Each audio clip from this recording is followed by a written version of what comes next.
yes. I'm going to do it, right? I'm going to go out there and I'm going to step out on a limb and I'm going to take a risk. I'm going to say yes. And what's the worst that can happen? That I end up in the same place I am right now? That's about it. Maybe a few dollars out of my pocket, but either way, they were going to be out of my pocket. Either I bought a new pair of shoes, maybe a Michael Kors bag, or maybe gone shopping, or Starbucks, or all of those things that you guys spend money on, but are not willing to spend it on health or other things, right? So we have to take a look at that. And right now, guys, with this new moon has a powerful, powerful pull. So right now is when you need to start taking a look at what needs to come out of your life that's not serving you anymore. And you need to release it. If not, you're going to continue to attract it. Right? How many of us have avoided something? Even with food. Before we even try it. How many of you guys have tried a vegetable that you have never tried before? You've tried a vegetable? How long did it take you before you actually tried it? Or did you say, I don't like it? No, not a picky eater. Oh, good, good. Right.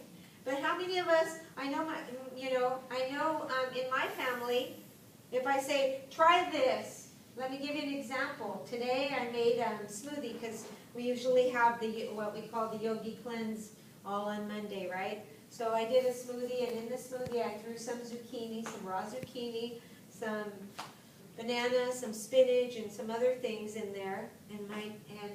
But I did it all so my daughter wouldn't see, right? Because I knew the moment that she saw it, she'd be in extreme aversion, right? Because she believes that this stuff is supposed to taste nasty. So I did this shake, poured it in a cup, and I said, here, baby. She said, what flavor is it? I said, vanilla. Right? She drinks, she goes, Mom, this tastes like oatmeal. This is really good. After she finished it, I said, do you know what you just drank? I said, raw zucchini, raw spinach, raw carrots, and raw chia, and all kinds of stuff. And she looked at me and she goes, okay, that did it. I don't want to try it anymore. And, she was kidding. But the thing is as long as we don't know what's in it and it tastes good, okay.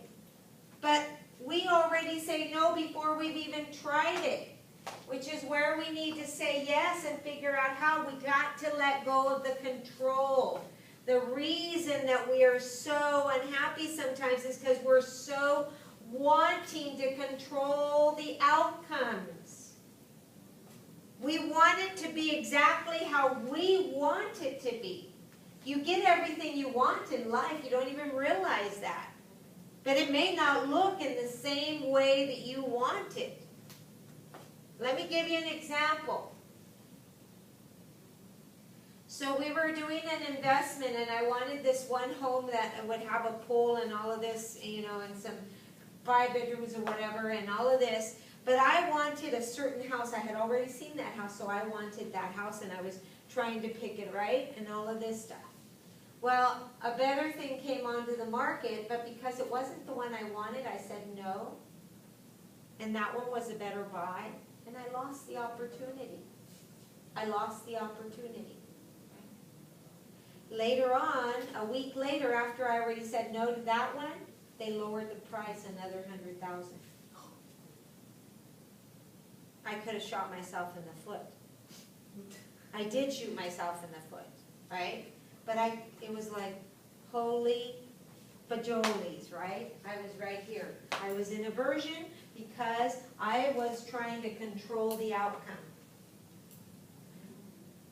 So we have to let it go. Somebody says to you, come with me, I want to show you this, try this, do that, do it. Say yes and figure out how. And if you really don't want to, because you've already experienced something and you try it anyway. Let's see if it can change your mind. So what if you've tried broccoli 10 different times and you still don't like it? Maybe the way somebody else makes it is better, right? So you have to be careful. You need to know when you are in extreme attachment. You need to know when you're banging up that tree called Avidya, right?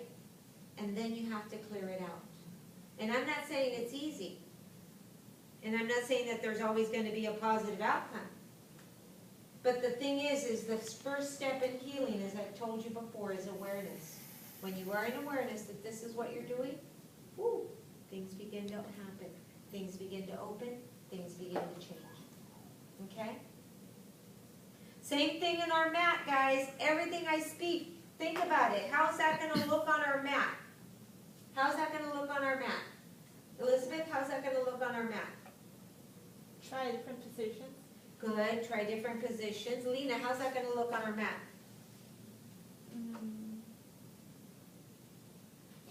Just by trying to like push ourselves a little further each time as far as stretching and Good. Right. And what other thing? What's that going to look like in our mat? What do I always tell you? What should you always do when you walk into this room? Something different. Yes. Move to a different place. Put your mat in a different place. Like Nicole. Nicole's always been on the right side of me. I've never seen Nicole over there. You see what I'm saying? Extreme aversion to doing something that's out of our control. We feel out of control. We've all of a sudden decided that this side is better than that side, so we're not willing to try it. Does that make sense? So see how easy it is? Those little simple things, that's what your homework is. What are 5 things that you are not willing to try just because you thought of it, right? What are you in aversion about? Those are the 5 things, okay? Does that make sense? All right, guys, let's get up and let's do our yoga thing.